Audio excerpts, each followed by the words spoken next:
بسم اللہ الرحمن الرحیم۔ السلام علیکم ناظرین، جاوید ٹی وی پر سبھی دیکھنے اور سننے والوں کو خوش آمدید۔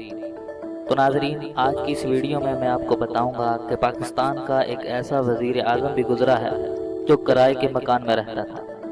جی ہاں ناظرین، آپ کو شاید یقین نہ آئے، لیکن پاکستان کا ایک ایسا وزیر اعظم بھی گزرا ہے جو ساری عمر لاہور میں لکشمی مینشن میں کرائے کے مکان میں رہا، جس کے دروازے پر کوئی گارڈ نہیں تھا، جس کا جنازہ بھی اسی کرائے کے گھر سے اٹھا، جو لوٹ گھسوٹ سے کوسوں دور تھا، جس کی بیوی اس کے وزارت عظمیٰ کے دوران بھی رکشوں اور ویگنوں میں دھکے کھاتی پھرتی تھی، جس کے پاس اپنی ذاتی گاڑی تک نہیں تھی، جس کی زندگی لوگوں کی فلاح و بہبود میں گزری، جس نے اپنی ترقی کا سفر دودھ بیچنے سے شروع کیا اور کالج کے زمانے تک دودھ بیچ کر اپنی پڑھائی پوری کرتا رہا۔ جی ہاں دوستو، میں لیاقت علی خان کی بات نہیں کر رہا، بلکہ ملک معراج خالد کی بات کر رہا ہوں۔ ملک معراج خالد تاریخ کی ایک عہد ساز شخصیت تھے۔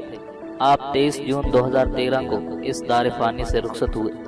ان کے ہم سے رخصت ہوئے 14 سال ہو گئے ہیں، لیکن میں سمجھتا ہوں کہ تاریخ ایسے افراد کو صدیوں تک یاد رکھتی ہے۔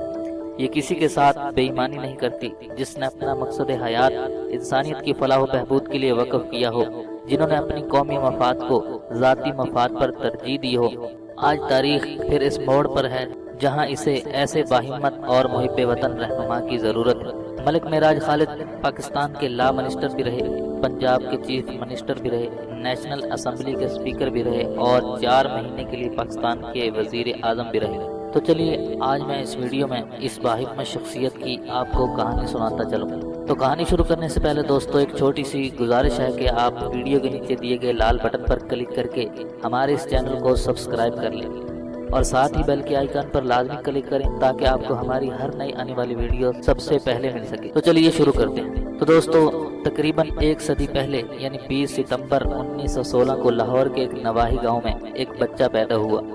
4 بہن بھائیوں میں یہ سب سے چھوٹا تھا۔ پورا گاؤں ان پڑھ مگر اسے پڑھنے کا بے حد شوق تھا۔ اس کے گاؤں میں کوئی سکول نہیں تھا، لہٰذا یہ 1.5 میل دور دوسرے گاؤں پڑھنے جاتا تھا۔ راستے میں ایک برساتی نالے سے اسے گزرنا پڑتا تھا۔ 6ٹھی جماعت پاس کرنے کے بعد وہ 8 میل دور دوسرے گاؤں میں تعلیم حاصل کرنے کے لیے جاتا۔ ناظرین، اس نے مڈل کا امتحان امتیازی نمبروں سے پاس کیا اور وظیفہ حاصل کیا اور مزید تعلیم حاصل کرنے کے لیے لاہور آیا۔ یہاں اس نے سینٹرل ماڈل سکول میں، جو کہ اس وقت کا نمبر 1 سکول تھا، داخلہ لے لیا۔ اس کے گاؤں کا شہر سے 13 کلومیٹر دور کا سفر تھا۔ غریب ہونے کی وجہ سے اسے اپنی تعلیم جاری رکھنا مشکل تھی، مگر دوستو اس نے مشکل حالات کے سامنے ہتھیار نہ پھینکے بلکہ ان حالات کے مقابلہ کرنے کی ٹھان لی۔ اس نے تہیہ کیا کہ وہ گاؤں سے دودھ لے کر شہر میں بیچے گا اور اپنی تعلیم کو جاری رکھے گا۔ چنانچہ وہ صبح منہ اندھیرے اذان سے پہلے اٹھتا، مختلف گھروں سے دودھ اکٹھا کرتا، ڈرم کو ریڑے پر لاد کر شہر پہنچتا۔ شہر میں وہ نواب مظفر قزلباش کی حویلی اور کچھ دکانداروں کو دودھ فروخت کرتا اور مسجد میں جا کر کپڑے بدلتا اور سکول چلا جاتا۔ کالج کے زمانے تک وہ اسی طرح دودھ بیچتا اور اپنی تعلیم حاصل کرتا رہا۔ اس نے غربت کے باوجود کبھی دودھ میں پانی نہیں ملایا۔ ناظرین، بچپن میں اس کے پاس سکول کے جوتے نہیں تھے۔ سکول کے لیے بوٹ بہت ضروری تھے۔